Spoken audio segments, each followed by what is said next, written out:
नमस्कार। मैं आपका मित्र भूपेन ठाकरे स्वागत करता हूं अपने यूट्यूब चैनल जीएस मंथन 88 पे।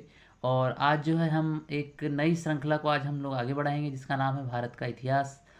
और ये एक बहुत ही दिलचस्प हिस्सा है हमारी पढ़ाई के दौरान जो है इतिहास, और एक बहुत महत्वपूर्ण पार्ट है क्योंकि इतिहास हमें सिखाता है कि हमें क्या गलतियां हमने की है इतिहास में और क्या गलतियां हमें भविष्य में नहीं करनी है। इसकी जो सीख है वो हमें इतिहास देता है, इसलिए इतिहास पढ़ना बहुत ज़रूरी है और भारत के इतिहास को हमको जानना बहुत ज़रूरी है। तो चलिए हम अपनी वीडियो को स्टार्ट करते हैं और आते हैं अपने टॉपिक पे। तो भारत के इतिहास को हम 3 भागों में बांटकर पढ़ते हैं। देखिए, लिखा है प्राचीन काल। ठीक है, प्राचीन काल मतलब हो गया आपका, इसका टाइम पीरियड प्रारंभ से लेकर 750 एडी। ठीक है, प्रारंभ से लेकर 750 एडी। एडी मतलब ईसवी सन। ठीक है, एडी का मतलब होता है ईसवी सन। ईसवी सन कहने का मतलब ये होता है कि ईसा मसीह के जन्म के बाद की जितनी भी घटनाएं हैं वो सब एडी में आती हैं, मतलब ईसवी सन में आती है। और उनके पूर्व की जितनी भी घटनाएं आती हैं वो बीसी में, अर्थात काय में आती हैं, वो ईसा पूर्व में आती है। तो प्राचीन काल का जो समय है मतलब एंशियंट जो एरा है, इसका जो समय है वो प्रारंभ से लेकर 750 एडी तक है। मध्यकाल मतलब मिडाइवल का जो समय है वो 750 एडी से लगाकर 1707 एडी मतलब ईसवी। आधुनिक काल का जो समय है मतलब मॉडर्न एज है, इसका जो समय है वो 1707 एडी से 1907 एडी तक है। ठीक है, तो चलिए अब हम स्टार्ट करते हैं प्राचीन काल मतलब एंशियंट हिस्ट्री। अगर हम लोग एंशियंट हिस्ट्री को देखें तो पाषाण काल प्रारंभ से 3000 बीसी तक का जो समय होता है, मतलब प्रारंभ से लेकर 3000 ईसा पूर्व तक का जो समय है वो पाषाण काल कहलाता है। पाषाण मतलब होता है पत्थर, मतलब इस पूरे काल में आपको जितने भी औजार मिलेंगे सब के सब पत्थरों के बने मिलेंगे। ठीक है, इसके अलावा हम आते हैं सिंधु घाटी सभ्यता पे। ठीक है, सिंधु घाटी सभ्यता हम लोग देखते हैं कि 2350 से 1750 बीसी, मतलब 2350 ईसा पूर्व से लगाकर 1750 ईसा पूर्व। उसके बाद में आता है वैदिक काल। वैदिक काल का समय है 1500 ईसा पूर्व से 600 ईसा पूर्व के बीच का। उसके बाद हम लोग देखते हैं आगे प्राक मौर्य। प्राक मौर्य का, या इसको हम कहते हैं पूर्व मौर्योत्तर काल। ठीक है, पूर्व मौर्य काल या प्राक मौर्य काल भी कहते हैं। इसका जो समय है वो 600 बीसी से 321 बीसी, मतलब 600 ईसा पूर्व से 321 ईसा पूर्व का इसका समय है। उसके बाद हम लोग आते हैं, हम देखते हैं यहाँ मौर्य काल। मौर्य काल का जो समय है वो 321 बीसी से 185 बीसी तक है। ठीक है, बीसी में बार बार बोल रहा हूँ तो बीसी का मतलब होता है ईसा पूर्व। उत्तर मौर्य काल या इसी को हम गुप्त काल भी कहते हैं, इसका जो समय है वो 200 बीसी से 300 एडी तक, मतलब 200 ईसा पूर्व से लगाकर 300 ईसवी सन तक है। उसके बाद में आता है गुप्तोत्तर काल, जिसका समय है 530 एडी से 750 एडी, मतलब 530 ईसवी सन से लगाकर 750 ईसवी सन इसकी अवधि है। ठीक है, अब हम लोग देखते हैं पाषाण काल। पाषाण काल 3 भागों में बढ़ता है, पूरा पाषाण काल, मध्य पाषाण काल और नवपाषाण काल। तो पूरा पाषाण काल में हम कुछ विशेषताएं देख लेते हैं जो अक्सर एग्जाम में पूछता है।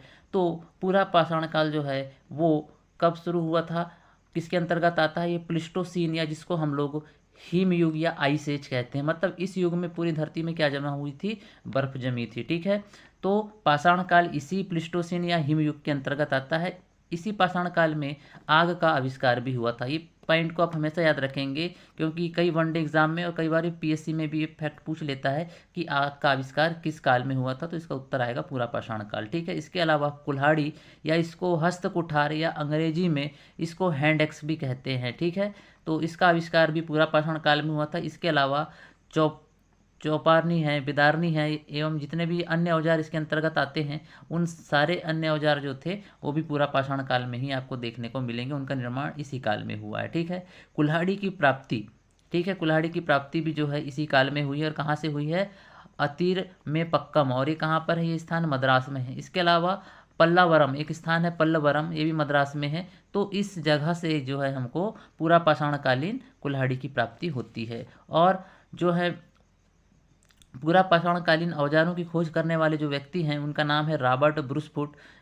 ये 1863 में इनके द्वारा इस कुल्हाड़ी को खोजा गया था, अतिर पक्कम से और पल्लावरम से, लेकिन इसका आएगा उत्तर अतिर में पक्कम। ठीक है, सबसे पहले कुल्हाड़ी अतिर में पक्कम में ही मिली थी। ठीक है, उसके बाद हम लोग देख लेते हैं मध्य पाषाण काल। मध्य पाषाण काल की क्या विशेषता है कि यहाँ पर पशुपालन का प्रारंभिक साक्ष्य मिलता है। किसका? पशुपालन का प्रारंभिक साक्ष्य हमको यही मिलता है। इसके अलावा तीर कमान का भी हमको यहाँ पर साक्ष्य मिलता है।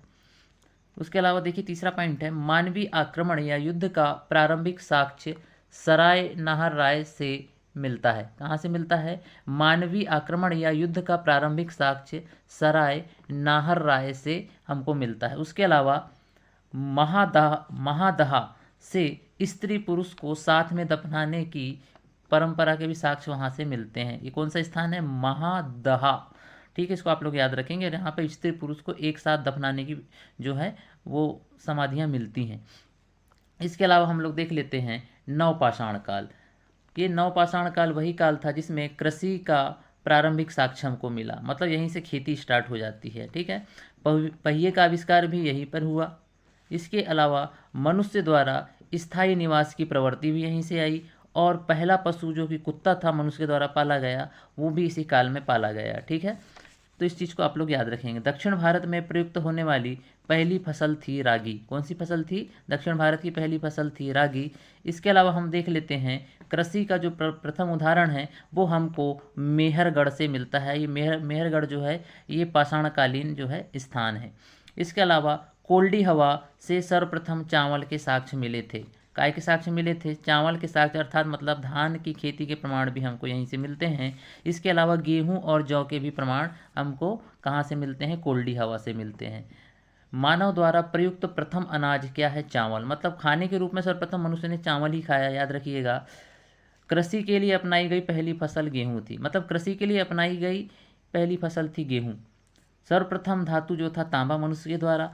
पल्लावरम नामक स्थान पर प्रथम भारतीय पुरापाषाणकालीन कलाकृतियाँ आपको देखने को मिलेंगी, उसकी खोज की गई थी इस काल में। ठीक है, चौपानी मांडो से संसार में मृत भांड के प्राचीनतम साक्ष्य मिलते हैं। ठीक है, कहाँ से? चौपानी मांडो। मृत भांड होता है का मतलब होता है मिट्टी के बर्तन, मतलब मिट्टी के बर्तन हमको कहाँ से मिले पहली बार? चौपानी मांडो में। ठीक है, पूरे संसार में कहाँ पर? चौपानी मांडो। और ये स्थान भी पूरा पाषाणकालीन इससे संबंधित है। इसके अलावा हम कुछ चीज़ें और देख लेते हैं। औजार बनाने वाला जो पहला मानव था वो था होमो हैबिलस। मतलब मनुष्य अपनी जब शुरुआती अवस्था से लेकर वो अपने विकास की पूरी अवस्थाओं से जब गुजरा तो मनुष्य के कई नाम उसकी आदतों के हिसाब से उसे दिए गए। तो औजार बनाने वाला जो पहला मानव था उसका नाम था होमो हैबिलस। उसके अलावा आग की खोज करने वाला पहला मानव था होमो इरेक्ट।